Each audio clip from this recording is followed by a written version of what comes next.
ትንቢተ ኢሳይያስ ምዕራፍ 35 ምድረ በዳውና ደረቁ ምድር ደስ ይላቸዋል፣ በረሃውም ሐሤት ያደርጋል፣ እንደ ጽጌ ረዳም ያብባል፣ እጅግ ያብባል፣ በደስታና በዝማሬ ሐሤትን ያደርጋል። የሊባኖስ ክብር የቀርሜሎስና የሳሮን ግርማ ይሰጠዋል። የእግዚአብሔርንም ክብር የአምላካችንንም ግርማ ያያሉ።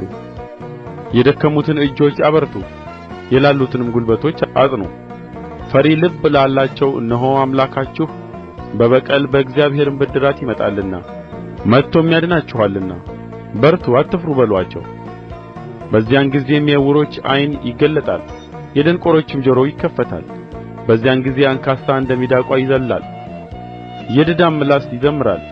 በምድረ በዳ ውኃ በበረሃም ፈሳሽ ይፈልቃልና ደረቂቱ ምድር ኩሬ፣ የጥማት መሬት የውኃ ምንጭ ትሆናለች። ቀበሮ የተኛበት መኖሪያ ልምላሜና ሸምበቆ ደንገልም ይሆንበታል።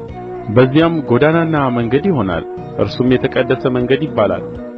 ንጹሐንም ያልሆኑ አያልፉበትም፣ ለንጹሐን ግን ይሆናል። ተላላፊዎችና ሰነፎች እንኳ አይስቱበትም። አንበሳም አይኖርበትም፣ ነጣቂ አውሬም አይወጣበትም። ከዚያም አይገኙም። የዳኑት ግን በዚያ ይሄዳሉ፣ እግዚአብሔርም የተቤዣቸው ይመለሳሉ።